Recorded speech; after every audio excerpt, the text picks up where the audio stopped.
السلام علیکم ورحمۃ اللہ، کیسے ہیں جی معزز سامعین؟ امید ہے جی تمام لوگ خیر وافیت سے ہوں گے۔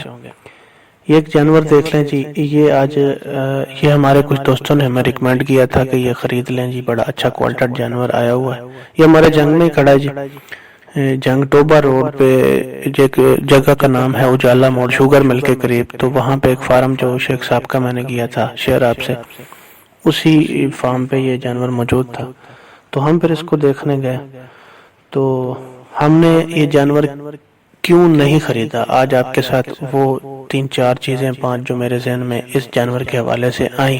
جو اس جانور کو مسائل تھے جو ہر بندے کو پتہ نہیں ہوتے، تو وہ آپ کے ساتھ انشاءاللہ آج میں شیئر کروں گا۔ سب سے پہلا جو میرے ذہن میں سب سے پہلی بات اس جانور کو نہ خریدنے کے حوالے سے آئی، وہ یہ تھی کہ وہ بندہ خود جو اپنا ایک نیا فارم اسٹیبل کر رہا ہے اور جانور خرید رہا ہے، وہ اپنی جانوروں میں موجود ایک ٹاپ کلاس کا جو جانور ہے، اور بظاہر جو جانور کھڑے ہیں ان میں جو بڑا جانور ہے وہ کیوں سیل کرنا چاہتا ہے، یہ چیز جو تھی میرے ذہن میں اٹک رہی تھی۔ دوسرا اس حوالے سے یہ تھا کہ جانور کی جو پچھلی ٹانگ تھی نا، right leg from back to head, from tail to head, وہ جو رائٹ لیگ تھی جانور کی، اس میں بڑا مسئلہ تھا اور سویر قسم کا مسئلہ تھا کہ ہم نے بڑا ہی اس کو ڈھونڈنے کی کوشش کی کہ اس کی کوئی ناڑ کسی کو مسئلہ ہے، اس کے کسی پٹھے کو کوئی مسئلہ ہے، اس کے کسی جوڑ کو کوئی مسئلہ ہے، وہ پوری ہم نے جانور کو ٹٹولا۔ اس دوران جانور نے کسی قسم کا کوئی درد محسوس نہیں کیا، لیکن ہمیں وہ مسئلہ نظر نہیں آیا۔ یہ ہاتھ رکھنے سے ہی جانور آپ کے سامنے پہلے گر گیا ہے جناب۔ دوسرا، اس کو کوئی انہوں نے پتہ نہیں پین کلر دیے ہوئے ہیں کہ جانور نے کسی قسم کا کوئی درد محسوس نہیں کیا، تو تھوڑا سا بھی اس کے اوپر جو ہم ہاتھ رکھتے تھے تو جانور جو ہے نیچے کی طرف ہو جاتا تھا۔ تو اس میں سب سے بڑا جو مسئلہ آنا تھا وہ یہ آنا تھا کہ جب یہ جانور ہیٹ کرتا تو اس پہ ہم جب بریڈر کراس کروانے لگتے تو اس جانور نے نیچے گر جانا تھا، تو اس نے کراس ہی نہیں ہونا تھا۔ تو ممکنہ طور پہ یہ لوگ کرتے بھی رہے ہوں پہلے، اور یہ جانور پھر کراس نہیں ہو رہا ہے ایک عرصے سے۔ دوسرا جو اس کے مسئلہ تھا، اس کے تھن میں ایک پنکچر تھا، ایک چھوٹا سا سوراخ تھا جو ابھی تو بند ہو چکا ہے، لیکن یہ عام بندے کو وہ محسوس بھی نہیں ہو رہا کہ سوراخ تھا، لیکن جب ہم نے اس کو پورا اچھی طرح چھان بین کی تو ہمیں پتہ چلا کہ اس کو تھوڑا سا ہے ایشو، تھوڑا سا تو نہیں بالکل تھا اس کو ایشو، تو وہ تو بتا رہے تھے کہ کوئی مسئلہ نہیں ہے، اور نئے بندے کو وہ پتہ بھی نہیں چلنا کہ اس کو ایشو ہے کیونکہ وہ بند ہو چکا ہے۔ لیکن جب یہ بکری ہے اصل میں چوائی والی جو مقابلوں میں مطلب ہوتی ہے، اس کو لوگ تیار کرتے رہے ہیں، اس کے بعد انہوں نے سیل کی ہے، تو اس میں جب یہ تیار ہوگی مکمل طور پہ تو اس جانور کا جو وہ سوراخ ہے نا وہ رسنا شروع ہو جائے گا۔ تو دوسرا مسئلہ اس حوالے سے یہ تھا۔ تو تیسرا یہ تھا کہ جانور جو ہے وہ بڑا ہونے کے باوجود، تمام وہاں پہ جو جانور ہیں ان میں بڑا ہونے کے باوجود یہ جانور جو ہے ایکسٹریم قسم کی ایک سٹریس میں تھا، ایک اداسی تھی جانور کو، اور وہ اپنا چارہ وغیرہ کھا لیتا تھا لیکن اس کے بعد وہ جگالی نہیں کر رہا تھا، اور ویسے بھی اس کی ایک طبیعت سے ہمیں محسوس ہو گیا تھا، ہر بندے کو محسوس ہو سکتا ہے جو جانوروں میں گھوم پھر رہا کہ کون سا جانور جو ہے اس کو ٹینشن ہے، کوئی سٹریس ہے جانور کو، تو وہ ایکسٹریم قسم کی ایک سٹریس میں تھا۔ حالانکہ اس کو درد نہیں ہو رہا تھا، ہم نے پوری اس کی ٹانگ جو تھی وہ چیک کی، لیکن پھر بھی جانور سٹریس میں تھا۔ جب انہوں نے ممکن ہے کہ کوئی پین کلر لگائے ہوں اس کو، تو اس حوالے سے درد محسوس نہیں ہو رہا تھا، لیکن جانور کی جو سٹریس تھی وہ برقرار تھی۔ یہ سب سے بڑی وجہ تھی میرے مطابق نہ خریدنے تھی۔ ویسے میرے ساتھ تھے محمد ریس صاحب جن کا ریوڑ میں، وہ بڑے ایکسپرٹ ہیں، وہ تو مطلب کہہ رہے تھے کہ اس کا یہ مسئلے حل ہو جائیں گے، لیکن جو پہلے لوگوں نے ہمیں وہاں بھیجا تھا انہوں نے بھی کہا کہ مسئلے جو ہیں وہ حل ہونے والے ہیں، لیکن انہوں نے یہ تھان کا جو پنکچر ہے وہ بھی نہیں دیکھا تھا، اور یہ جانور کی سٹریس کے بارے میں بھی نہیں جانتے تھے۔ جو چوتھا پوائنٹ تھا وہ یہ تھا کہ جانور کو جس نے بھی بیچا ہے نا، اس نے اس کے مکمل جو زور ہیں وہ لگا کے بیچا ہے۔ جو نوٹ ہم نے وہاں پہ بات کی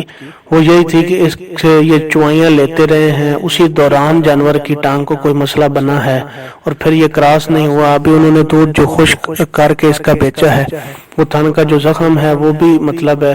مکمل طور پہ بند ہو گیا ہے، لیکن وہ بند نہیں رہے گا۔ جیسے ہی جانور برائی میں آئے گا، اس کے تھنوں میں زیادہ دودھ آئے گا، بھرے گا، اس پہ پریشر پڑے گا تو وہ لیک ہو جائے گا،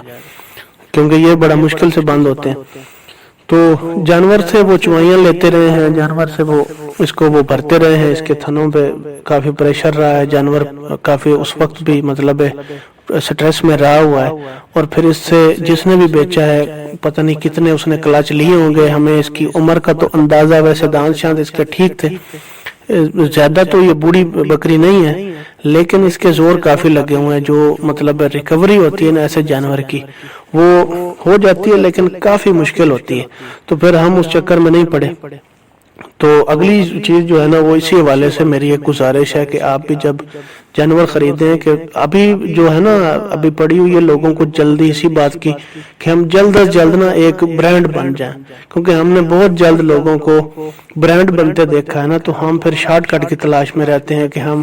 کوئی ایسا اچھا اور بہت ہی پیارا جانور اپنے فارم پہ لے کے آئیں جس کے لیے لوگ ہمارے فارم پہ آنا شروع ہوئے، ہمیں دیکھنا شروع کریں کہ یار وہاں پہ بڑی اچھی بکری کھڑی ہے. ایک نام کے لالچ میں نا ہم اس طرح کی غلطیاں کرتے. انہوں نے بھی اسی طرح کیا ہے کہ ایک چوائی والی بکری، ایک مقابلے والی، ایک کمپٹیشن والی بکری، تو وہ ہمارے فارم پہ کھڑی ہوگی تو لوگ دیکھنے کے لیے آئیں گے، تو ہمارا مطلب ہے کام چل پڑے گا. تو عموماً نئے لوگ اسی کوشش میں ہوتے ہیں کہ ہم جو بڑی ٹاپ کلاس کی چیزیں ہیں وہ اپنے فارم پہ لائیں، اور اسی حوالے سے پھر وہ گرم نوالا کھانے کی کوشش کرتے ہیں. تو پھر وہ جب گلے میں پھنستا ہے تو پھر اسی طرح وہ بے چین ہوتا ہے کہ باقی بکریاں تو میں نے نہیں بیچنی، صرف یہی بیچنی. تو وہ مسئلہ تھا. تو آپ اس حوالے سے احتیاط کریں کہ یہ جو بوڑھے جانور ہیں نا، ان میں ابھی یہ جانور تیار بھی ہو جائے گا نا، اگر یہ کراس بھی ہو جائے گا، پہلی بات تو یہ کہ بریڈر جیسے ہی اس کے اوپر آئے گا یہ تو ہاتھ کے وزن سے نیچے گر جاتا ہے، تو یہ بریڈر کا وزن کیسے برداشت کرے گا جانور؟ اور پھر جو اتنی سٹریس میں کھڑا ہے یہ جانور ہیٹ کب کرے گا؟ یہ سارے اگر مسئلے حل بھی ہو جاتے ہیں، یہ جانور تیار بھی ہو جاتا ہے، تھن والا مسئلہ جو ہے وہ بھی حل ہو جاتا ہے، تو پھر یہ جو جانور ایجڈ جانور ہوتے ہیں نا، زیادہ پرانے جانور یا بوڑھے جانور، یہ کبھی بھی آپ کو آپ کی ایکسپیکٹیشن کے حساب سے بڑے بچے نہیں دیتے. بریڈر جو ہے وہ عموماً کہا جاتا ہے کہ بڑا ہوگا تو بڑے بچے دے گا یا مضبوط بچے دے گا، وہ بات کسی حد تک قابل قبول ہے. حالانکہ بوڑھا بریڈر بڑے بچے نہیں دیتا، جس بریڈر کے زور کم لگے ہوتے ہیں نا وہ اچھے بچے دیتا ہے، وہ خواہ کھیرا ہو خواہ دوندا ہو جو بھی ہو. تو یہ آلریڈی باتیں ہو چکی ہیں.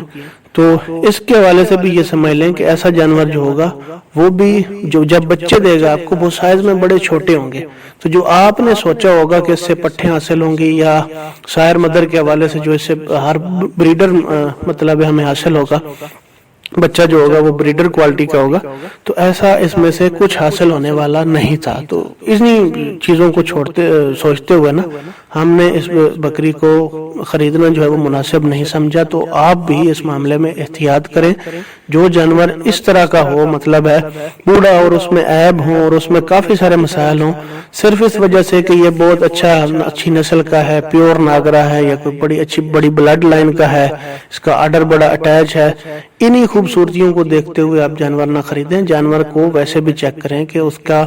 زور مالک نے کتنا لگوایا ہوا ہے. ایسی بکریاں وہی لوگ اسی وقت نکالتے ہیں لوگ جب انہوں نے ان سے مکمل آؤٹ پٹ لے لی ہوتی ہے، اور ان کو پھر وہ احساس ہوتا ہے کہ ابھی ایک دفعہ یا دو دفعہ یہ ممکنہ طور پہ بچے دے گی، اس کے بعد یہ اس نے ایکسپائر ہونا ہے یا ضائع ہونا ہے، تو تبھی وہ ایسے جانور جو ہے وہ مارکیٹ میں لاتے ہیں یا بیچنے کی کوشش کرتے ہیں. تو یہی تھا آج کا تھوڑا سا سوال، یہی ایک مسئلہ تھا جو آپ کے ساتھ ڈسکس کرنا تھا. جزاک اللہ کم الخیر.